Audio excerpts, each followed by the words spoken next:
Je m'appelle Romain Pourreau, agriculteur installé depuis le 1er janvier 2020 sur la commune de Gilonnet, dans le Nord-Isère. Je travaille sur 52 hectares de SAU avec un troupeau ovin viande et 200 poules pondeuses. J'ai repris la ferme de Raymond Riban qui historiquement n'était pas en agriculture biologique. J'ai toujours été attiré par l'agriculture et depuis l'âge de 13-14 ans je travaille sur les exploitations agricoles. Donc naturellement j'ai fait des études agricoles. Après j'ai fait quelques petits boulots au service de remplacement et puis un stage à l'étranger en Irlande. Et 10 ans de salariat en tant que technicien d'insémination animale. À mes 30 ans je me suis dit c'est le moment ou jamais de m'installer à mon compte en tant qu'agriculteur.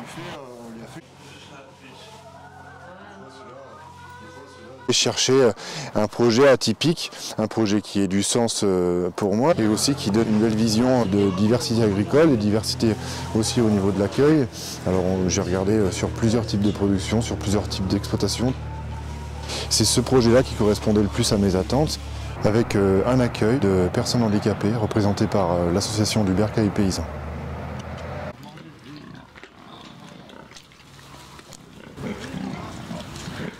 Donc j'ai deux petits ateliers supplémentaires, dont un atelier de porc charcutier et un atelier de lapin de chair. Le tout est transformé sur la ferme en direct, j'ai un labo de découpe.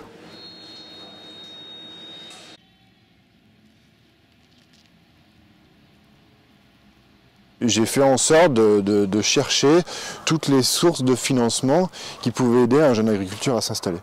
J'ai contacté la Chambre pour faire le projet d'installation avec la DGA, le plan personnalisé, le PPP, le PDE. Donc la Chambre m'a accompagné du début jusqu'à la fin.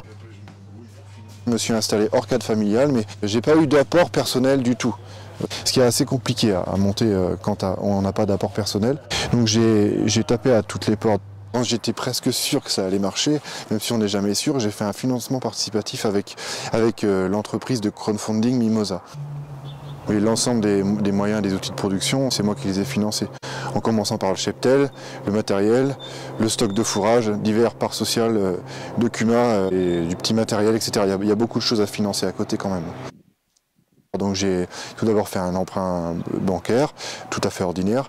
J'ai eu un emprunt via le fonds de financement France Active, voilà. Une caution bancaire faite par aussi un fonds de financement France Active. J'ai demandé pour les petits financements labos et matériel d'élevage un financement du fonds FEDER, donc via les PCAE. Raymond, avec moi-même, avons fait la démarche pour faire racheter une partie de la SAU et l'ensemble du bâti à l'association Terre de Liens.